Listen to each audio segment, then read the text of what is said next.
listening to the Art of Homeschooling podcast, where we help parents cultivate creativity and connection at home. I'm your host, Jean Miller, and here on this podcast, you'll find stories and inspiration to bring you the confidence you need to make homeschooling work for your family. Let's begin.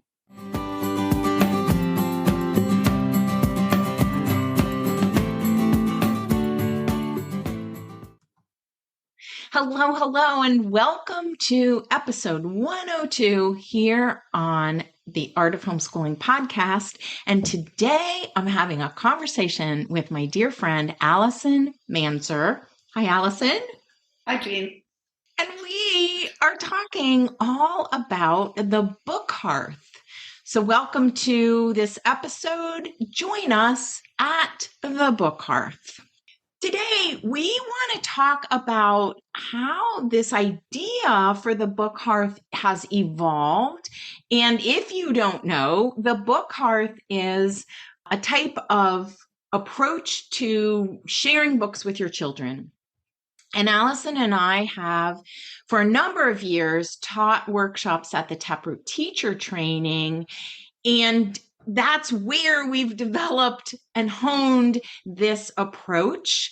And now we're bringing these workshops online. We're doing them seasonally, and you'll get to hear more about that in this episode. So first, I just want to start off by talking about the importance of books, right? And stories in our lives and in our children's lives as homeschooling families, because books really can be the center, right? Books and stories can be that place where you begin and where you connect with each other. So I just want to go back, Allison, before we really get into the book Hearth itself. I thought it would be really fun for you and I to each share where our own love of books began. So let me just say before we get there that Allison and I are both homeschooling moms. That's kind of important. And we each have 3 children who are all now grown, and we've shared a lot of stories with a lot of kids, right? Yes, over the years. Yeah. So for you, let's go way back, right, to our own childhoods. Where did your love of books really begin? What was it like when you were a kid, your relationship to books? So I don't remember being read to. I don't have a memory of that. Not saying it didn't happen. Me neither. That's fascinating. But I do have a very big memory of learning to read. And I always want to, and this I do think also comes in the book Hearth. Like, was it an epiphany sitting at a desk? I'm sure a lot of that went into it. But I think I learned to read in kindergarten when it was the Dick and Jane books. And all of a sudden it clicked. I remember sitting on a stool in my kitchen with the book being basically ignored. And then all of a sudden I kind of got it. And I was reading it loud and I just got it. And I loved those little Dick and Jane books with the wagons, or I don't know. And they were like, that's nice. But it was like something that was mine all the time. It's not like they disapproved or approved. It was like, that's great, you can read. But it was like a skill among many skills. So it wasn't overly hyped up by adults around. Yeah, that is so interesting. So I, too, have no memory of being read to as a little one. And my experience of learning to read, the story my mother tells is that we had the Dr. Seuss book, Green Eggs and Ham. It was my favorite book when I was a little girl. And my mother thought that I could read because she would turn the page and I would read it along with her. until she figured out I had memorized it, and she turned 2 pages instead. And I said the previous page words, right? And then she thought, oh, she's not like a 5-year-old who can read. Really, she just has a good memory. So I just think that's such a funny story. But then for me, my love of books, my deep love of books really began as a teenager or maybe a preteen, but books were such a way of visiting other worlds for me. And there were some books that I think truly changed my life. I mean, I talk about reading To Kill a Mockingbird for the first time, and it moved me so deeply. And I still have such a love for that book. And I've read it many times. Wow. So it was an event. It was an event. Yeah. That's exactly right. So we have this great quote: a good book is an event in my life. The 19th century French author Stendhal said that a good book is an event in my life. And in a way, we can look at our lives. What did you say? As a timeline of these book think that's events. A really interesting thing to do. Yeah. And I love to read very early. And it was like going to the library, being by myself. And it's, when you ask that, it's so weird because we're about to do The Witch of Blackbird Pond, but I love those Dory the Witch books. And I was riveted. And I loved being part, which I think also has a real book hearth feel. When you did the summer reading, our thing is we took our stack and sat next to the librarian, and we would tell her about reading the book. And we would just talk, and then she would type it down on our list. That is so interesting. So, love those librarians. Oh, my goodness. That's a sweet story. So then if we fast forward to as we became adults, right? I worked for a publisher. That was my first job. So I started a book collection long before family, children, any of that. And one of the things I've always loved are children's books, because we had, the publisher I worked for had a beautiful line of children's books, and there were some significant authors who this publisher represented. And I just started collecting children's books when I was in my 20s. Yeah, I had that too. I was a preschool teacher in the south side of Chicago, and I started my collection. And sometimes I think I had kids just to have the books to do the books. I mean, I don't know. It's like, So funny. So that reminds me, one other little memory I want to share is that when I was a teenager, I would often, on rainy days, and this probably started when I was even younger than that, like 9, 10, 11. On rainy days, I would go curl up with a blanket on the couch. And my mother had this little red, this little thin book called 100 Famous Poems. Yeah. And that's when my love of poetry began. And I would just curl up and spend the whole afternoon reading poetry. Yeah. So I think you're getting to what we were talking about before we came on, that the book hearth really, we will give you ideas and a guide, and you will have a main lesson, but it might be a main lesson that tries to have you step out of more schooly lessons and have this experience together at least a few times a year as part of your homeschooling. Because even your memory with the poem is like Jane Eyre in the library, how she, there's all hard things in our life that a book allows us to step out and move through and process in a very different and safe way. Yes. And good things and everything. I read something about walks allowing you to process your emotion and teaching your brain how to be with emotions, highs or lows. And I think that a story can do that, but it's not going to do that at a desk. It can do that around the hearth. And that's why this is sort of an archetypal, ancient way of gathering around stories. Yes. And so I think the true value of something like the book hearth is exactly that. Mm-hmm. And so we are going to get more specific here with our book hearth approach and idea. But I just do want to mention that this has grown organically, right? Through Allison and my own personal experiences, as we've just described in childhood. And now we're going to sort of shift gears into how we brought books to our own children, starting homeschooling moms. Yeah. And other homeschooling moms, teens, starting probably 30 years ago or 25 years ago or something. Yeah. So we in my family, I have 3 kids, 2 boys close in age and a daughter who's a bit younger. And the 2 things that when my boys would lose focus or have so much extra energy, the 2 things that really helped bring the energy level down were a read aloud or going outside. Mm-hmm. And those were my 2 go-tos, right? And then I became aware of how much stories in the Waldorf approach really are the starting point. And then you can build the activities around that, and it just grew from there. Yeah. And so let's get in a little bit now to the pedagogy of the book Hearth, which is inspired and grounded in Waldorf progression. But wait, before we get there, do you have any stories you want to share about bringing books to your kids before we get to the book Hearth itself? Well, I think it ties into that because bringing it down, grounding in homeschooling. So the way I homeschooled Waldorf was to see what the main lessons were. And I always had an external confirmation, like the kids were met the plan for the year so much because it was developmentally, like I didn't know Norse myths would appeal to a 4th grader, but they definitely do. Over and over that would happen. I really always have loved the idea of living, the Charlotte Mason idea of living books, but that can be very random, right? The choice of books for the age can be somewhat random.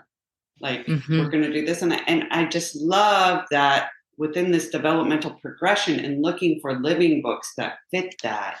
That's to me where the magic happened. That's like where things came together perfectly. Yeah. And really how that showed itself is we had just moved to Austin.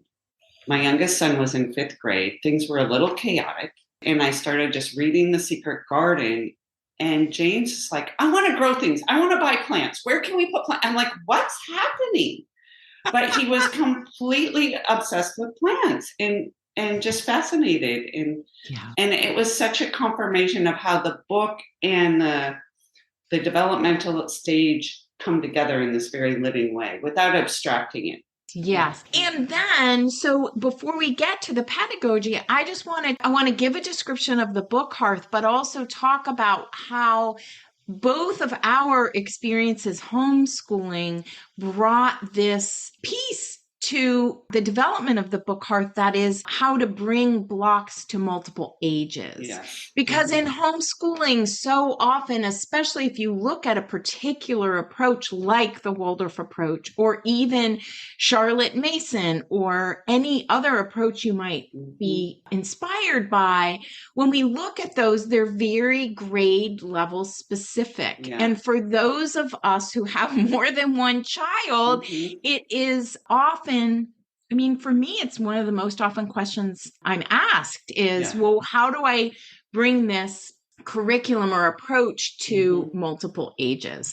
So the book Hearth, let me just start off by saying the book Hearth is this unique and comprehensive approach that Allison and I have developed, an approach to bringing stories to life for your children and your students that start by sharing stories that can ignite conversations and connections.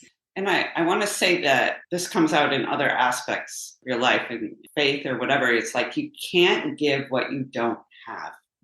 If you do not have this relationship, this living relationship with the stories you're bringing, not that you have to know them in a teacher-like way, but that spark that the story's igniting in you is what you can, share. Yes. You can't give what you don't have. Well, and though I would say you can develop it along with your children. Oh yeah, you can do it alongside, but that's you're also receiving in this book Hearth. You're bringing the story, but you're also that so good. Speaks more to your children than anything.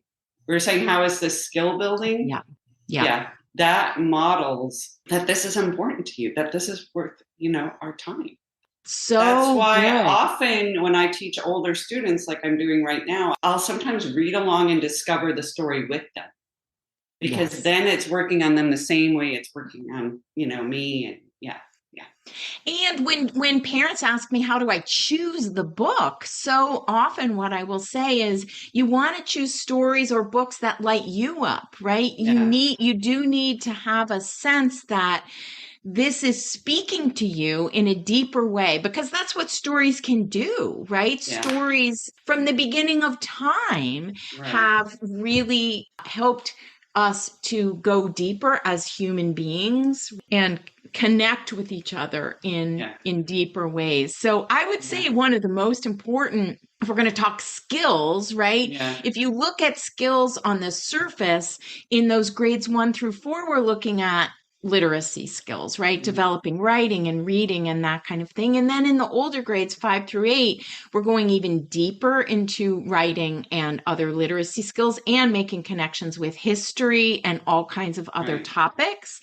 But honestly, the most important thing is to ignite a spark of a love of reading. That's really what we Yeah. want because we want our children to be able to explore their interests Yes. as adults and be lifelong learners. Right.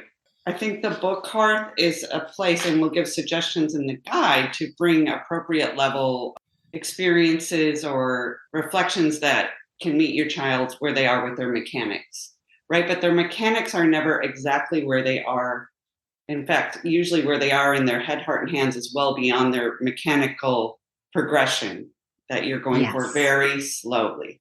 So if you limit response to a story to where they are mechanically, you are just missing a huge opportunity, right? Because So this well put. other developmental plane of where they are in their soul, if we want to say their soul life, is investing in that around the book hearth, creating time and space just in that ease. We talk about how you learn so much better when you're at ease.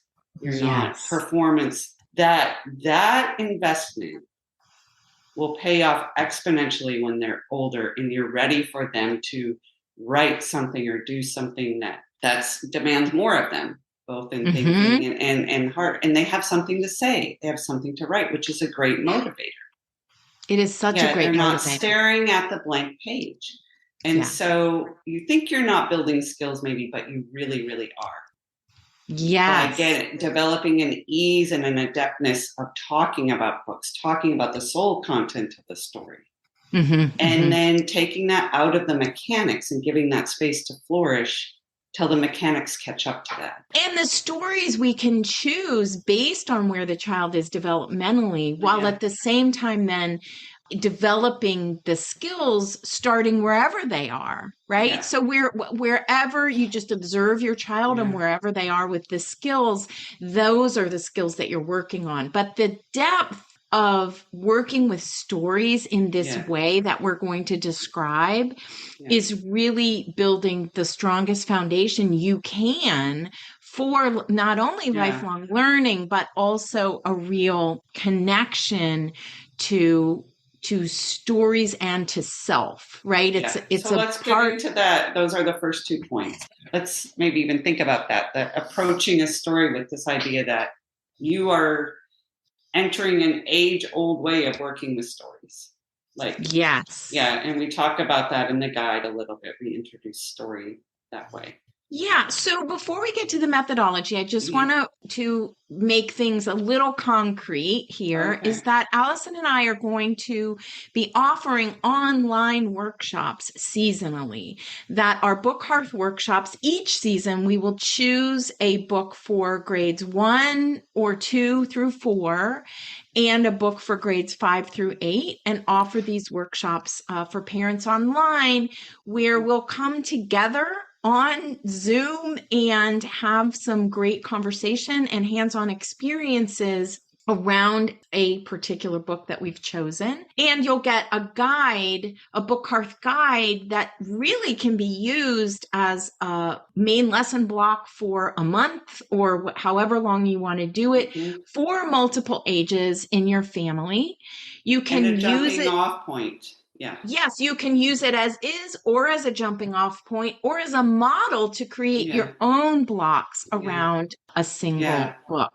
So a great affirmation this summer at our Taproot workshop for high schoolers, when the question was asked, what are some of the favorite things your kids have done in this age. And many people answer the Salt of the Sea book that we did at Taproot, but they jumped off from it. They made it their own. But being in that workshop and experiencing how to work with story deeply with kids gave them the sort of inspiration to also bring that story in a way that fit their family really personally too. And I love that, because that really embodies the ripple effect of learning, not only for how you teach, right? But then also for down the road and building more and more on that people foundation. Who are saying, should I take this workshop? Should I not take this workshop? I've been coming up that, or my own life, like sometimes it's nice to be the receiver of the learning. So because you're always bringing it. You're always in that space of bringing it. And that in turn will feed you to then bring for so yourself. That's why we're developing these Book Hearth workshops for the parents, so that you can come and be the receiver for once. Yeah, and enjoy the story and see how it works on you, and use the guide or have it be a standalone experience for you. Yeah. Yes. Yeah. Very good. Yeah. All right. Well, so I just want to tell a little story, and we'll get into the approach. Is that really, I think the idea came from this. I remember this moment so vividly. I was visiting you in Austin, and we were talking about, I think we were probably talking about Taproot, because Allison and I have done workshops at Taproot combining language arts and history. We've done those workshops together for years, 15 years or something. It's timeless. It's timeless. So for those of you who don't know, the Taproot Teacher Training is a summer weekend training for homeschoolers every year. And Allison and I have been partners in presenting workshops. So I remember I was visiting you in Austin, and you had this light bulb moment. I remember the look on your face. We were standing in your living room in front of your bookshelves, and you said, you know what? You really could do homeschooling with one main book of stories per year. Year, I said even. Yeah. Year. And then we said, okay, let's see what that looks like. And we cleared off a table and we pulled one book. Like, so first grade was the fairy tales, and second grade was animal fables, and third grade, and we just pulled one book for each year. Yeah.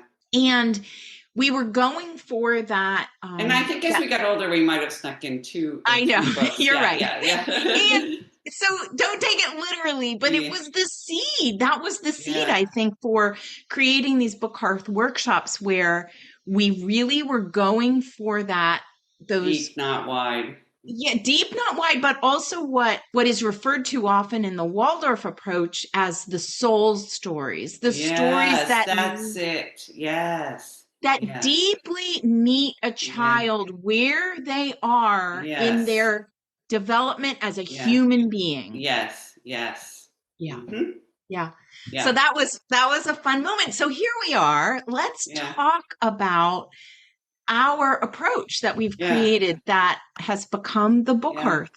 So we use 5 key words: story, self, senses, strengths, and sharing.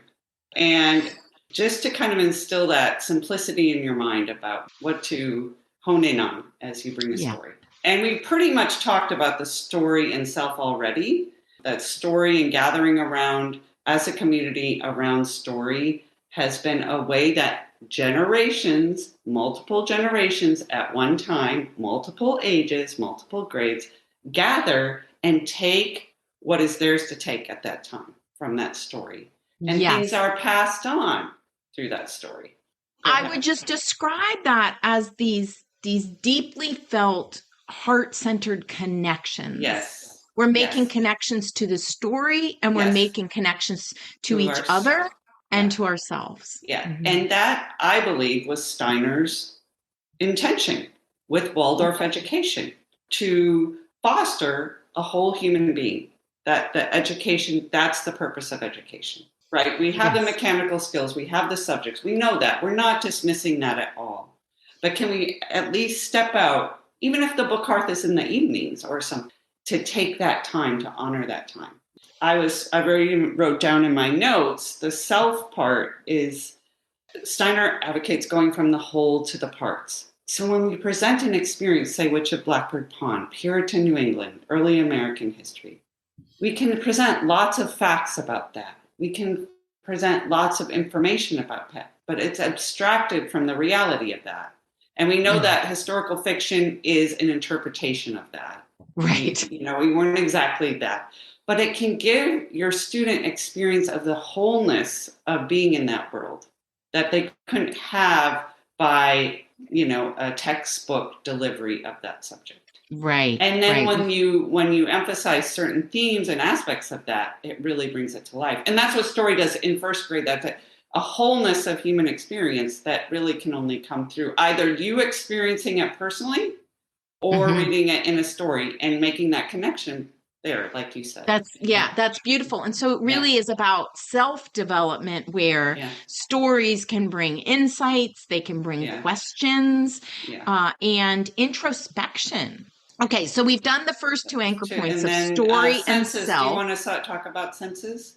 Well, so senses to me is or the sensory true experiences. Yeah. It's really, this is the Waldorf inspiration to me, because the senses are about experiencing a story through sights and sounds and all of the senses. And a lot of that to me plays out in the lively arts, right? That I often talk about, where responding to a story through a painting or through memorizing a poem or a song or something like that. Yeah.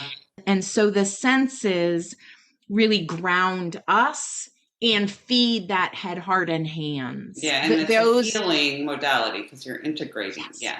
And I would say that in our workshops we do things that are even very different maybe than in the classroom around that, because it's really, what did it smell like? What did it feel like?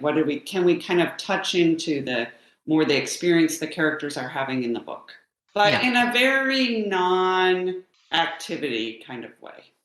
Yeah. And so sometimes, that's very simple, very simple. Like we talked about seeing the spider, like Charlotte's Web, going and finding a spider web and just contemplating versus making a little crafty spider, which can also be fun, but it's just not the same kind of sensory experience of the book. Right. Yeah. And it's not so busy. Yeah. Right. We're actually diving deeper, right? Go deep, not wide. All right. So the fourth anchor point is strengths. Mm-hmm.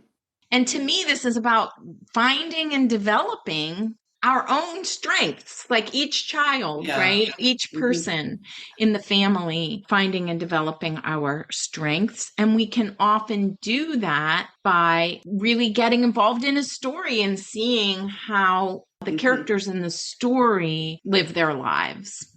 Or an experience connected to the story. So in our workshop on Wheel on the School, again, very simple. It's not going to be something you would write down with elaborate steps in this activity, but that you all find an experience similar to what the children had in the story of coming together to solve a problem. Yes. So you find people in your community that you can solve a problem with. How to fix a bike. Does my neighbor know how to fix a bike? Or that is an experience so fundamentally mirrored in the book, and to make that connection. And it's not busy work. Yeah. Right. Yeah. Oh my God. But it meets your child. So when we do a book Hearth guide, and we're not exhaustive, we touch on maybe 3 ideas for you to jump off of. We try to think about where are the different grades developmentally. Mm-hmm. So for a 3rd grader, we'll kind of try to think of what's a real life hands-on practical skill that this book might spark an idea for pursuing. That's just one example. Yes, so good. That's the direction the book Hearth will take with this guide, with strengths, because sometimes in the year you have to build on you have to kind of hone in on where you see a weakness in your child, right? You may see something that needs to be strengthened, but maybe in the book Hearth you look at a strength and then you notice how that impacts a weakness. Like, do you want to write your own story, or tell a story about a bird in the same way that's anthropomorphized, the same way that Ku had it, and that strength can make doing the mechanics more real. Like, oh, that's why I want to do that. It's so good because I think I say all the time, let's look at our family as the community, right? And we're a member, each of us are a member of this community, and everyone has strengths and weaknesses. And so to be able to develop activities and experiences really in which and this will segue into the fifth anchor point of sharing, but in which we are all sharing this experience together, but each person has their own role. And that really models that idea of each of us stepping into our strengths, discovering what those are. And it is like where we can be individuals within our family for a moment too. Like we were saying before we came on, that the book Hearth feels more like a book club versus school. And if you think about gathering with your friends with a book club, their natural individuality is going to come out as they respond to the book. And the connections they make. So just creating a space for that. Yeah. So that last pillar is really sharing. We're sharing meaningful and memorable experiences. Yeah. And we always promote thinking of one thing to do all together that creates a memory. Yeah. And that's like your culminating activity, your culminating experience. So I could share, like when we read the book Revolution, which with my teens here as a book, and Lila, read that book and really loved it. I remember your daughter. Yeah. So we had a culminating experience, like a book club, where we had a French dinner served in courses. And we sat through it and we did course by course. And the book came up, but other things about French culture and the culture that is, and it was just we'll never forget it. It was amazing. Yeah. But you don't have to do that every day. Please do not, because that's not natural to human beings. Right. That's like a celebration. And so sometimes these shared experiences can be small and sometimes they can be larger. One year, our whole year, we read a number of books about explorers. And at the end of the year, we went to Jamestown and Williamsburg to see what it was like in the place where the first explorers to the United States came over from Europe. And so, that was really big. And we only did that once in our whole homeschooling, years was building around an actual trip at the end of the year. And you are bringing a great way to maybe close this with the book Hearth. Like we can't make this claim, but totally like 100% guaranteed. But I really think if you take the time to go deeply into a story, that it will come up again because it was an event. And down the road, maybe you go to visit Jamestown 3 years after you read a book set in that time. And then you're doing the history in a more abstract way. But those things will sync up together in the way that only that shared experience of family homeschooling brings. Yeah. As being a meaningful part of what you do as a family. Yeah. And then those become these little threads of connection that do weave together more and more down the road. Yeah. And also possibly come together as how you went off as an individual inspired by that story. Maybe one of your children will, this book is a series. Maybe one of them will read the whole series. And that's theirs then. They got inspired to read it and they read it. Allison is holding up a book called Heartwood Hotel. So we are recording this in the fall of 2022. And we have some workshops coming up on October 23rd. And I'm showing it up, but they can't see it. I know. So the grades 1 through 4 book is called Heartwood Hotel, and the grades 5 through 8 book is The Witch of Blackbird Pond. You can find out more about these at artofhomeschooling.com/bookhearth. Yeah. And if you're listening in the future, we will be doing these workshops seasonally. So a fall book, a winter book, and a spring book. And then in the summer, you can come to Taproot and join us in person. Yeah. So that is the plan going forward. And and we're doing it because we enjoy it. Like we really, really want you to come. and we hope you'll come, and we love sharing it with you. But just like choosing something you enjoy for your homeschooling, like we really enjoy this. And just like that community around the hearth, you'll also like, what would my child enjoy? There's that as well, in a very deep way. Like when we choose a book, would Jean like this? I have to think, it's really, really neat how books build friendship and connection that way. Yeah. Well, so I hope that all of you listeners will join us for our little fireside chat. Heartwood Hotel was such a surprise for both of us. Yes. Yeah. Oh my gosh. And then it's that reading for the first time and then rereading Witch of Blackbird Pond. I'm seeing new themes that I never really saw before. Yeah. And beautiful. So if listeners, if you want an example of what we've done in the past, you can go listen to episode 16 on the Art of Homeschooling podcast. It's called Stories Make Great Teachers. And in that episode, Allison and I describe putting together a book hearth guide around a book called I Am Coyote by Jerry Vistine. And you can get, if you go to artofhomeschooling.com/episode 16, there's a place where you can get the download of the PDF of that guide. I just want to wrap up by saying thank you so much, Allison. And I cannot wait to do these workshops, to continue. We've done them for years, but to continue doing them online so we can have more parents come and join us. Yes. So I just want to say to all of the listeners, whether you join us for a book hearth workshop or you simply gather around your own hearth at your house, we just want to invite you to bring your children together, choose a really wonderful book that lights you up, that you can share and engage in hands-on learning. And books are great teachers. That was actually the most freeing thing, was that I don't have to distill everything through myself. The book can teach, and I can join in the learning with my students. That's so beautiful. And you can craft a main lesson for multiple ages around a read aloud book as the container for the learning. Yeah, perfect. Beautiful. Thanks for joining me, Allison. Thank you, Jean.